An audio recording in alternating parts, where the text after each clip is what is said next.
Hi, this is Colin from Watch Off the Cuff. I've got this Stuhrling watch on the bench today and thought I would just film it and show you how to do a battery change on a Stuhrling watch. So the first thing I'm going to do is I'm just going to run my finger around and find there's going to be an index mark, which typically when you flip it over is going to be in the top right side. So I feel that, I can feel that there. I'm going to pull out my case knife, which is here. And I'm going to take this cloth, I'm going to put it in my hand like this. And the biggest mistake people make is they think it's a pry when it's a push. So we're going to push directly in, see it? Right in. So there's no chance of us catching it and going across the case back.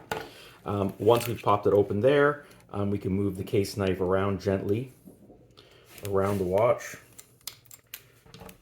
And the back comes off nice and easy. All right, so we'll take a look here and see where the battery is. So this has a small index mark or small index arm here that holds it in, which is right here. I'm going to grab my polyamide tool here and hopefully keep my head out of the camera as I push this gently to the side. It's a little helter-skelter in there, so I'm just going to use this screwdriver. I'm just going to push it gently open like this. And you see I was using the screwdriver towards away from this coil. Now I'm pretty practiced, so I could go either way, but if you touch that that coil there with this screwdriver, the watch won't work. That's the coil driver that's going to drive the little stepper motor for the second hand. So whenever possible, I'm going to use plastic tweezers, and I'm going to take a quick look here, and I'm just going to see what the actual code is on it, which is an SR626SW.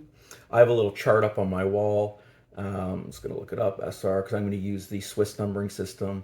SR626, where are you? It's only because I'm filming this that it's going to take so long. SR626, so that's a 377. I'm just going to go over here, get the 377.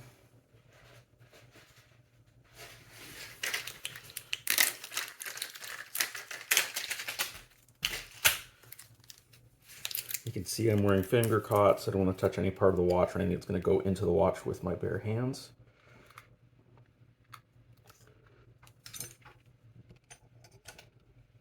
So this is spring. I'm going to push this over and then depress it down, and it's going to sit in the watch. Away we go. Now it's always a good idea here to check to see whether the watch is running. If it is not running, I showed this in another video, but I'll show it again. That I have a device called a Horotec pulse, and I can check and it can listen for the driver pulse there to tell me whether the electrical circuit is actually working. And then I have another device where if it is jammed, I can unjam it. I'll put in the show notes, in the video notes, where to see the video for that.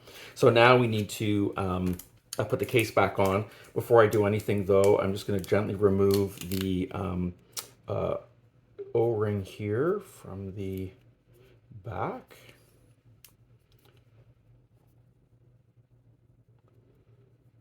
Again, it's only giving me a hard time because I'm filming it. Embarrassing. Question is to edit or not to edit later. Okay, so I've got a little tub here with a little grease pad. I'll grab that there, put that in there. Give it a couple of turns.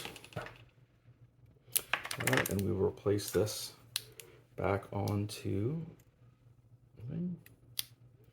So I'm just going to hold on there, and I'm gonna not roll it over. I'm going to pull it over so I don't roll the O-ring. Sometimes it can make it distort.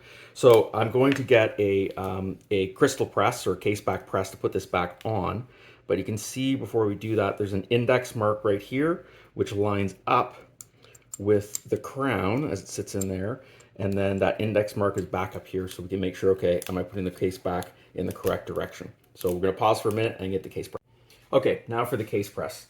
So first of all, we're gonna size the front to make sure that this Delrin die cups the very outside. I want to make sure I put any pressure on that crystal because it could crack when I put it in the press. So that fits nicely there. That goes on the bottom. And then on the back, we're going to get a die that's going to match the diameter of the back there, which that arrow goes there. So I can put that on top. Now I always put down a small cloth. It's Delrin, it shouldn't scratch anything, but I always put a little cloth down regardless. So I create a little extra buffer. And I place the crown towards me so that I can see the index mark that I pointed out later. So it's a little bit off there. We're going to bring it in like that.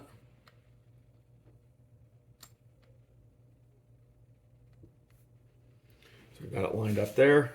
And then grab this. Back in. And the battery change is done.